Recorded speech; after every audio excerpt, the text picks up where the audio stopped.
In a quiet village in La Mancha lived an aging gentleman named Alonso Quixano, whose mind had grown so consumed by books of chivalry that reason and fantasy blurred together, until he decided he himself must become a knight-errant. He dug out a suit of rusted ancestral armor, cleaned and repaired what he could, and gave his thin old horse a grand new name, Rocinante, fit for a legendary steed. He renamed himself Don Quixote de la Mancha, and chose an idealized lady to inspire his deeds, a peasant girl he barely knew, whom he began calling Dulcinea del Toboso in his mind, more perfect than any real woman alive. Riding out alone for the first time, he came upon a run-down roadside inn, which his fevered imagination transformed into a grand and noble castle. That night, he convinced the bewildered innkeeper to perform a makeshift knighting ceremony in the courtyard, and rode away at dawn believing himself truly and formally dubbed a knight. On the road home he met traveling merchants and demanded they swear his lady was the most beautiful woman alive, when he insisted they view her portrait first. An angry servant beat him badly with his own lance and left him lying in the dust. A neighboring farmer found him and carried him home, where his niece, his housekeeper, the village priest, and the barber were horrified to see the state he was in. While he slept, the priest and barber searched his library, burned most of his books of chivalry, and later sealed the empty room, telling him afterward that a jealous enchanter must have made it all vanish. Once recovered, Don Quixote persuaded a poor, simple farmer named Sancho Panza to become his loyal squire, promising him governorship of an island as his eventual reward. Setting out on their second journey, they came upon a field of turning windmills. Don Quixote mistook them for giants and charged one with his lance, only to be violently thrown from his horse. Further along the road they met a traveling coach escorted by monks and a Biscayan servant.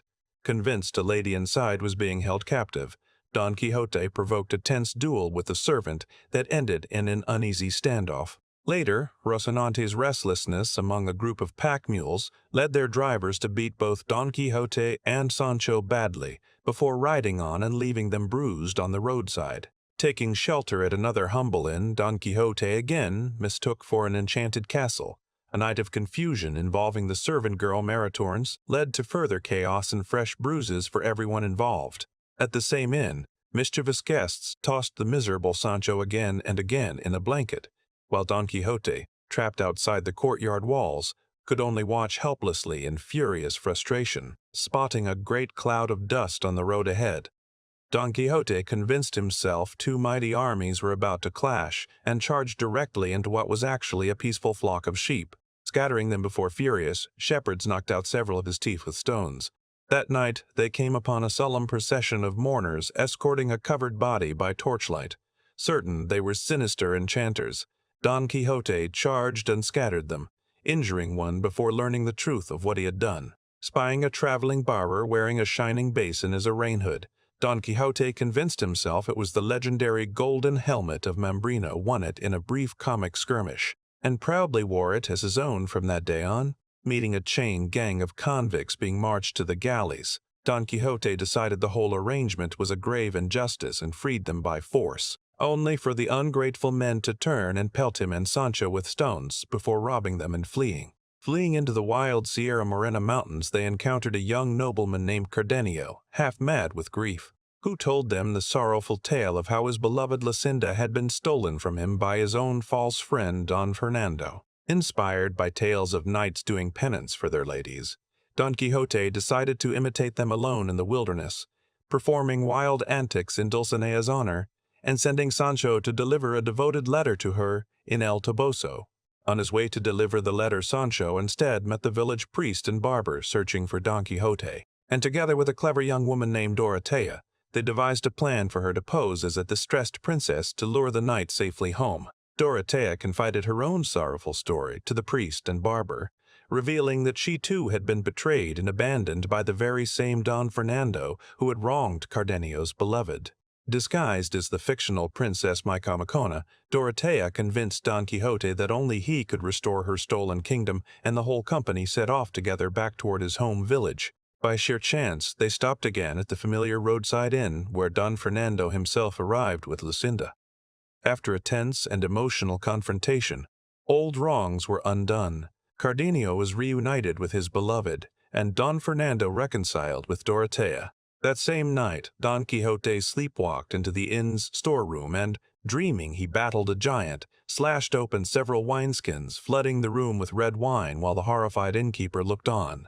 Officers of the law arrived at the inn searching for whoever had freed the chained convicts on the road, and a tense standoff followed before the priest managed to calm them by explaining Don Quixote's harmless madness. Unable to reason with him directly, the priest and barber tricked the still deluded knight into a wooden ox cart, telling him a powerful enchanter required this strange transport, and slowly brought him home to rest, ending his first grand adventure.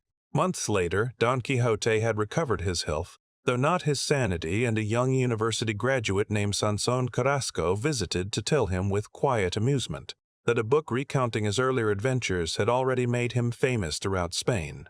Overjoyed rather than embarrassed by his new fame, Don Quixote resolved on a third sally, determined this time to visit Dulcinea in El Toboso and win even greater glory, with Sancho again riding faithfully at his side. Unable to find any noble lady in the humble village, an anxious Sancho instead pointed to a passing peasant girl on a donkey, and insisted she was Dulcinea transformed and disguised by hostile enchanters. And a heartbroken Don Quixote sorrowfully accepted the explanation. Secretly disguised as the Knight of the Mirrors, Sansón Carrasco challenged Don Quixote to a duel, hoping to defeat him and force his return home for good, but by pure chance, Don Quixote won instead, leaving the humiliated bachelor to slink away plotting a second attempt. Passing a cart carrying caged lions bound for the royal court, Don Quixote insisted the cage be opened, so he might fight one bare-handed. The bored lion merely yawned and turned away, and Don Quixote proudly renamed himself the Knight of the Lions. They traveled alongside a wealthy, level-headed gentleman named Don Diego de Miranda, whose calm, ordinary life stood in quiet contrast to Don Quixote's endless fantasies of chivalry. At the extravagant wedding of the wealthy Camacho and the beautiful Quiteria, her true love Basilio staged a dramatic fake suicide to win her hand back at the last moment, and Don Quixote proudly defended the trick as lawful and just. Lowered by rope into the mysterious cave of Montesinos, Don Quixote later claimed to have witnessed astonishing visions underground, of legendary heroes frozen in enchantment, and even Dulcinea herself, still trapped beneath her spell. They met a traveling puppeteer calling himself Master Pedro, and during his puppet show, Don Quixote became so swept up in the fictional battle on stage that he drew his sword and destroyed the entire theater before humbly paying for the damage. A wealthy duke and duchess who had read the published book of his earlier adventures invited Don Quixote and Sancho to their grand estate, secretly delighting in staging elaborate pranks that treated his delusions as entirely real. Among the duchess's staged entertainments was a mock ceremony declaring that only 3,300 lashes, self-administered by Sancho, could break the enchantment binding Dulcinea, a bargain the reluctant squire kept finding ways to delay. As a final elaborate joke, the Duke appointed Sancho governor of a fictional island called Barataria, complete with a fake royal court eagerly waiting to mock his rule. To everyone's surprise, Sancho governed with plain honesty and unexpected wisdom, settling several clever disputes fairly despite having no education at all. The nobles secretly staged a fake military attack on the island to frighten him, and after being deliberately starved throughout his short reign by a scheming court physician, an exhausted Sancho finally resigned his governorship, declaring he would rather be a free peasant than a trapped ruler. Back at the ducal castle, Don Quixote endured further embarrassing pranks, including the mock advances of the duchess's flirtatious maid, Altisidora, who pretended to be lovesick over him purely for the court's amusement. Having grown weary of the constant mockery, Don Quixote and a battered but unbroken Sancho finally took their leave of the Duke and Duchess and continued on together down the open road. Along the way they met Ricote, a Morisco villager once exiled from Spain, secretly returned in disguise to dig up treasure he had buried, and heard of his daughter Ana Felix's own dangerous journey to be reunited with her family. They reached Barcelona, the only true city Don Quixote visits in the entire story, where he marveled at the open sea for the first time and was shown around a busy working printing house. On the beach at Barcelona, another disguised challenger calling himself the Knight of the White Moon once again, Sansón Carrasco finally defeated Don Quixote fairly in single combat, and by the sworn terms of their duel forced him to give up knight-errantry and return home for a year.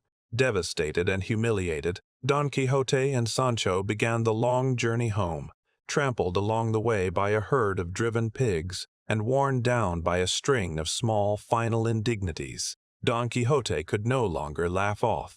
Back in his own village at last, a heartbroken and exhausted Don Quixote took to his bed with a sudden fever that steadily worsened over the following days. Sensing his end was near, Don Quixote's mind finally cleared. He renounced all books of chivalry as dangerous nonsense and asked to be known once more by his true name, Alonso Quixano the Good. Surrounded by his grieving niece housekeeper, Sancho the priest, and the bachelor Sanson Carrasco Alonso Quixano, made his peace, signed his will, and died quietly and sanely the strange night he had once believed himself to be gone forever, leaving only the story behind him.